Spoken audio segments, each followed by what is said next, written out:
Бүгін сіздерге сквозной болған, екі бөлмеден тұрған баттерді сіздерге сұныштайым. Жақшы варианты 88 квадрат метр 970-тен.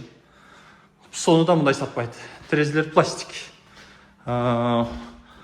88 квадрат метрді 970-тен дейді. Түші беру жолы бар. Мұны тізіліп тұрған машиналар бұл жаңа автобекет оштоғы. Мұны жол машина баратқан, мұны ХБК баратын, ер ХБК.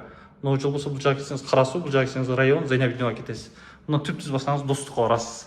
Газ, свет, су, отопление бүт бардығы центральный. Ремонт толық бүткен. Бардығы ұшы тұрышта қалады. Обойлардан бері жақшы, люстра жақшы, бары жақшы, ешіктер өте жақшы.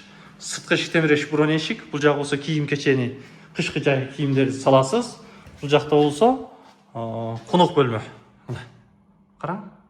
Ремонт толық бүткен. Диван креслолар қалады. Отопление батарейкалары қойылған. Сквозной деп айттым.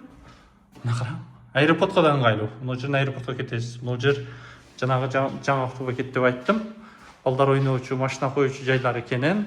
Сыртқы ешік, темір ешік, бұрын ешік. Бұл жақтасы киім кешені саласыз. Бұл жағы ашқананы таныштырдым. Сквозной деп айттым. Мен бұл жағын таныштырамын сіздерге. Бұл жағы болса жатқан. Айлана тегерегі кафелденген, аристон қойылған, ысы су мұздақ су бар. Бұл жағы жуынып тұрған бөлме. Күзгіден бері қойылған. Даяр. Аласыз, жашайсыз. Көрпе-төсек килемді алып келіш керек.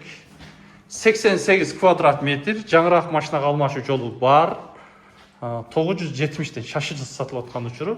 Бұл Ош-Сити. Бұл жағы Ош-Сити. Бұл жерменен объездный жол, бұл жаққа шықсақ, бұл жаңы базар, бұл жағы западный тарапқа шығып кетесіз. Бұл жолдан түп-түз шықсаңыз, бұл Сулаймантау, жаңағы немеге барасыз. Арманский тарапқа барасыз. Бұл жақтан түп-түз барсақ, достық шекара пункті, бұл жерде жаңа автобекет азыр көргөздім. Бұл бөлмеде кенен. Ремонт толық бүткен. Аламын деген ағайында сұғы бөлсеңіз болады. Барлығы ұшы тұрышта қалады. 88 квадрат метр 970. Қазіргі екі бөлмелі баттердің алды машина қойынға жай кенен. Балдар ойнау чайыншы бар. Свет өшіп қаса дүйжөктен бері қойылған. Су қамбалардан бері дайырған. Судан, светтен, лифттен ешқандай мәселе жоқ. 12-ші қабатқа шығасыз. Бұл жаңа автобекет деп айттым. Бұл жерде аэропорт жақын, ХБК жақын, объездной жолмен шықсаңыз жаңы базар, западный, қызыл байрақ ыңғайлы. Мұнан орталықтан түз шыға тұрғансақ, мұна жолмен Ларавансиге шығып кетесіз. Өте ыңғайлы, мектеп балабақша бары бар. Бөлішіп қойсаңыздар болады. Лифттер іштейді, мұна ке, жүк шығарушы, адам шығып түшуші, бүт коридордары жақшы.